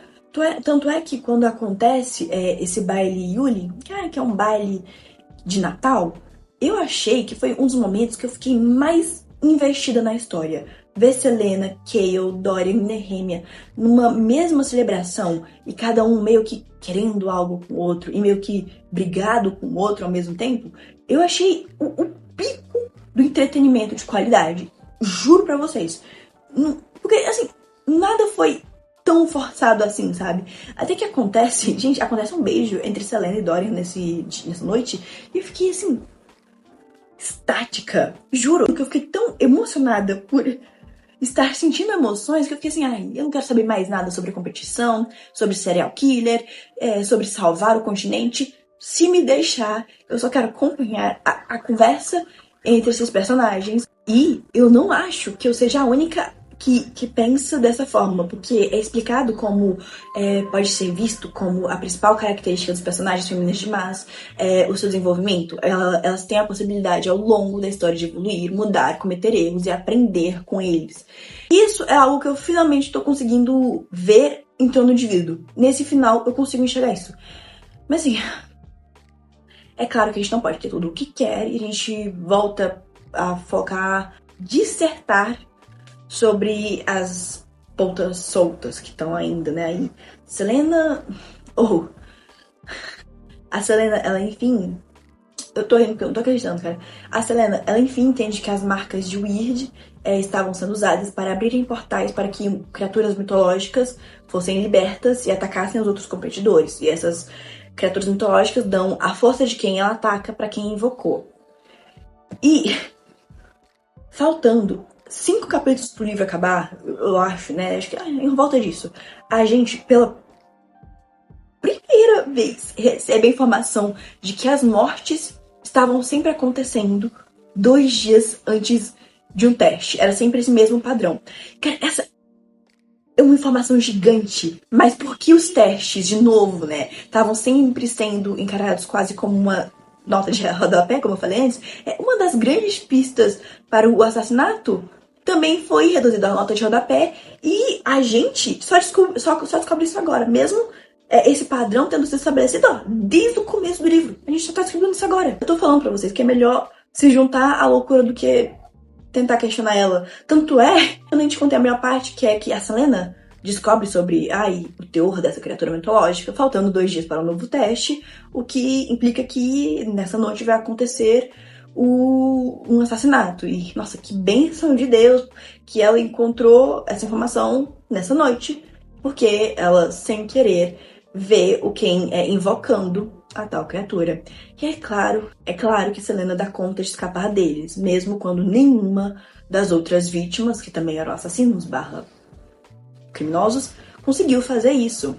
Mas também, né, nenhum deles é a grande assassina de Ardham. Sempre bom lembrar disso. E segundo, porque eles também não tiveram a ajuda da Helena, sabe? A rainha fantasma com quem a Selena sonhou antes. Não, ela do nada aparece, não sei se é meio que uma reencarnação, não sei, só pra ajudar a menina a escapar. E sim, a Selena acaba saindo machucada desse encontro com quem? A criatura mitológica. Mas assim, graças a Deus, a Nehemia aparece no quarto dela, a tempo de curá-la com a mágica das marcas de Weird, que ela também consegue manipular. O engraçado é que a escritora pareceu notar nesse momento que, o limite de palavras estava chegando no final. Então ela coloca a Selena, que presenciou todas as suas feridas serem curadas de uma hora para outra, não pedindo nenhuma explicação sobre como a Nehemia consegue manipular a magia. Aliás, Selena também toma a decisão de não contar para Nehemia que quem estava invocando a criatura mitológica que tirou a vida de uma dezena de pessoas no castelo. Parece que a habilidade mais básica de comunicação das duas pessoas some do nada. Sério, eu fiquei muito abismada aqui. Porque depois dessa cena, a gente já corta direto pro torneio final entre Ken e Selena, né? Porque não tem mais participante sobrando. E chega na hora do conflito, o Ken usa mais magia sombria contra a Selena. E ninguém tá entendendo nada, porque só a Selena tá conseguindo ver essa magia. E já que a Selena também não contou nem pro Dorian nem pro Chaos sobre isso, ninguém também tá conseguindo ajudar ela. Não precisa se preocupar. Porque Helena, a rainha fantasma férica, aparece meio que de última hora e dá uma ajudinha pra Selena. E a Selena consegue derrotar o Ken. E assim, quando ela tá comemorando sua vitória, o Ken, nos seus últimos esforços, tenta esfaquear a Selena pelas costas, mas o Chaos vê e impede isso de acontecer. Ele mata o Ken na hora. E, cara, a história continua mais um pouquinho depois da Selena ser... enfim, ganhar a competição pra ser a assassina de Ardham. E a gente vê o Chaos totalmente perturbado pelo que ela fez. Então a gente descobre que ele nunca havia matado ninguém antes na vida. O que, sinceramente, foi, assim, uma das informações que eu mais parecia fantasiosa nesse livro de fantasia. Porque pro Chaos ser capitão da guarda de um rei genocida que só aceitaria colocar um cara tão novo no controle da sua guarda se ele fosse feroz o suficiente para obedecer suas ordens e manter o controle sobre os seus inimigos, como que Chaos teria essa posição e não teria machucado uma pessoa na vida dele? Sim, é de uma... Quer saber? Eu não quero entrar. Eu não quero entrar em detalhes sobre isso. Eu não quero saber. Foda-se. Dane-se. Se a Sarah J. Maas quisesse que esse assunto virasse um tópico de conversa, ela teria trabalhado isso com mais complexidade do que apenas uma informação numa notinha final do livro. Outra coisa que acontece também é a Selena, do nada, terminando o relacionamento dela com Dorian, porque só agora ela percebe que o romance entre um assassino e um príncipe nunca poderia dar certo. E nós terminamos Trono de Vidro com Selena ficando mais íntima do Chaos, depois da separação que ela teve com Dorian, e tendo um último momento de intimidação com o rei de Ardham, que agora é oficialmente o chefe dela e vai poder ordenar mortes através dela. O rei a encarou com olhos de ferro. Os pelos dos braços dela se eriçaram. Selena o sentia observá-la, procurando por alguma coisa dentro dela. O rei sabia que algo estava errado, que algo mudara no castelo. Algo que tinha a ver com ela. Ai, meu Deus, chegamos no fim de Trono de Vidro. Meu Deus. Assim, eu acho que esse pode ser um dos meus vídeos mais curtos até hoje. Sério. E eu não queria que fosse, porque foi um dos primeiros vídeos do Catarse. Mas assim, eu tentei estudar o máximo esse livro, trazer o máximo de opiniões sobre ele. Só que assim, não tem conteúdo, de verdade. Na hora que eu tava fazendo a minha pesquisa, todas as teses que eu encontrava eram sobre o final da saga, sobre quem a Selena se torna no final da saga. Não tem quase nada que seja exclusivamente sobre o primeiro livro. Então, não tinha muito com o que debater, sabe? O seu primeiro livro da vida da Sarah J. Maas, essa obra, ficou muito no mais do mesmo. Não se arriscou em nenhuma das áreas que se propôs a debater, e quando debateu alguma dessas áreas, foi de um jeito extremamente raso. Normalmente, eu não gosto do discurso você tem que dar sequência pra você ver como a história é boa de verdade. Mas nesse caso, eu nem li a sequência, mas eu posso sim acreditar que a história da Sarah J. Maas, ela vai vir com uma base melhor do que essa primeira, e pode ter um desenvolvimento ainda mais interessante. E eu posso até entender como, ao longo dos anos, a história de Trono de Vidro pode sim chegar a um ponto em que é se referida como sendo uma das melhores sagas da Sarah J. Maas. Juro. Eu espero de verdade que vocês tenham gostado desse vídeo. que tenha valido a pena pagar pelo primeiro mês do Catarse. Tomara que eu veja vocês de novo no vídeo do mês que vem. E se não, eu tô grata pelo menos por a gente ter passado esse momento juntos. Até o próximo vídeo.